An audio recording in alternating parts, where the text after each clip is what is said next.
Assalamualaikum warahmatullahi wabarakatuh. Jadi di sini kami akan menjelaskan tentang jaringan pada hewan, yaitu jaringan otot dan jaringan saraf. Sebelum itu, perkenalkan di sini ada Gibran, Dava, Ashifa, Berlinda, Livia, dan Kansa yang akan menjelaskan materinya. Di sini kita akan membahas yang pertama jaringan otot pada hewan, yaitu ada otot polos, otot lurik atau rangka, dan otot jantung. Yang kedua ada jaringan saraf pada hewan, yaitu ada pengertian saraf dan jenis yang berdasarkan fungsinya dan berdasarkan strukturnya. Berdasarkan fungsinya dibagi menjadi 3. Yang pertama ada neuron sensorik, yang kedua neuron motorik, yang ketiga neuron interneuron atau konektor.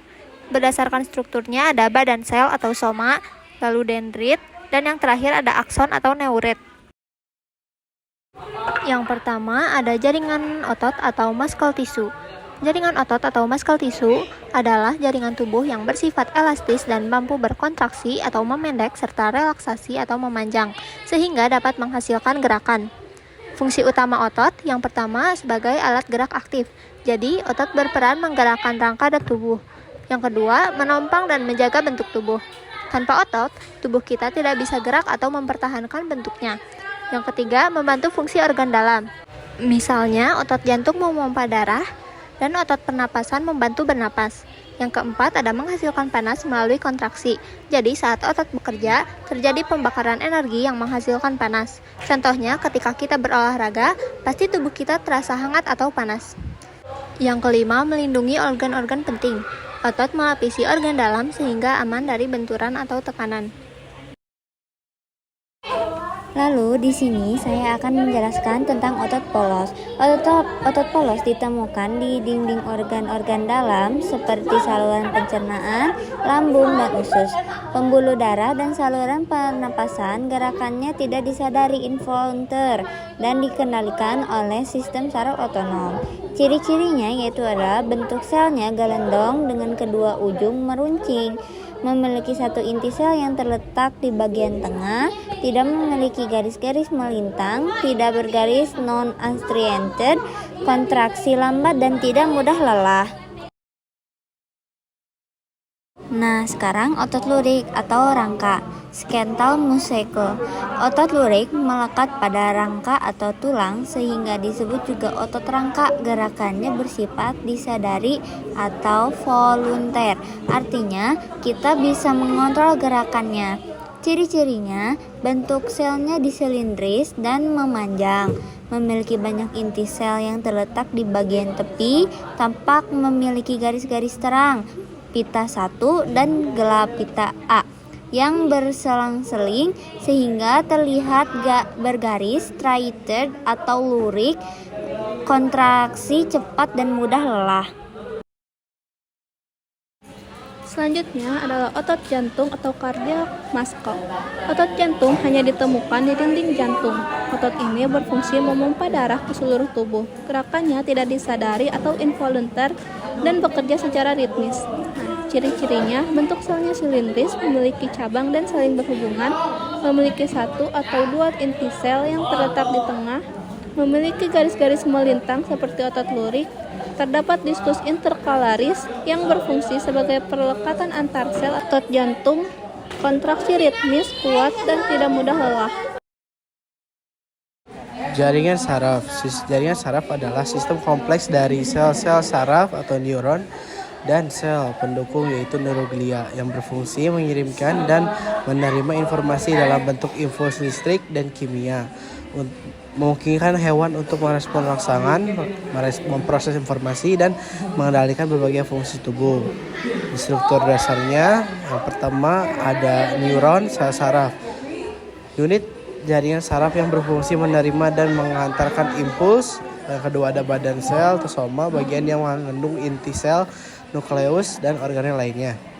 Terus ada yang ketiga ada dendrit, cabang-cabang pendek yang menerima sinyal dan neuron. Yang keempat ada akson, cabang panjang yang mengirimkan impuls listrik ke neuron lain seperti otot atau kelenjar. Dan sel glia yaitu sel pendukung yang memberikan nutrisi dan dukungan struktural bagi neuron. Yang terakhir di bagian struktur ada sinapsis, titik pertemuan antara neuron dan mentransfer sinyal, seringkali melalui pelepasan neuron transmitter. Selanjutnya ada saraf sensorik. Neuron sensorik atau aferen yang berfungsi menerima dan menghantarkan rangsangan dari tubuh ke sistem saraf pusat, yaitu otak dan sumsum tulang belakang, untuk diolah. Fungsi jaringan sensorik yang pertama menerima rangsangan. Neuron sensorik memiliki reseptor yang peka terhadap berbagai jenis rangsangan, baik dari lingkungan eksternal maupun internal tubuh. Yang kedua, menghantarkan impuls. Setelah menerima rangsangan, neuron sensorik akan menghasilkan dan menghantarkan impuls saraf menuju sistem saraf pusat. Yang ketiga, mengirimkan informasi. Informasi sensorik ini kemudian diproses oleh otak dan sumsum tulang belakang yang akan menentukan respons tubuh. Contoh dalam kehidupan hewan yang pertama deteksi cahaya, yaitu neuron sensorik di mata, mendengar neuron sensorik di telinga, lalu meraba neuron sensorik di kulit, merasakan sentuhan, suhu, dan tekanan. Dan yang terakhir ada deteksi zat kimia, yaitu neuron sensorik yang berhubungan dengan penciuman dan perasa, jadi mengenali bau dan rasa. Lalu yang selanjutnya ada saraf konektor atau interneuron.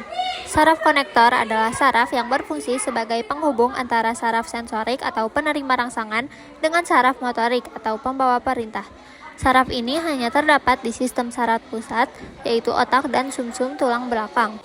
Fungsi dari saraf ini yang pertama menghubungkan impuls dari saraf sensorik ke saraf motorik. Yang kedua memproses informasi sederhana misalnya pada refleks.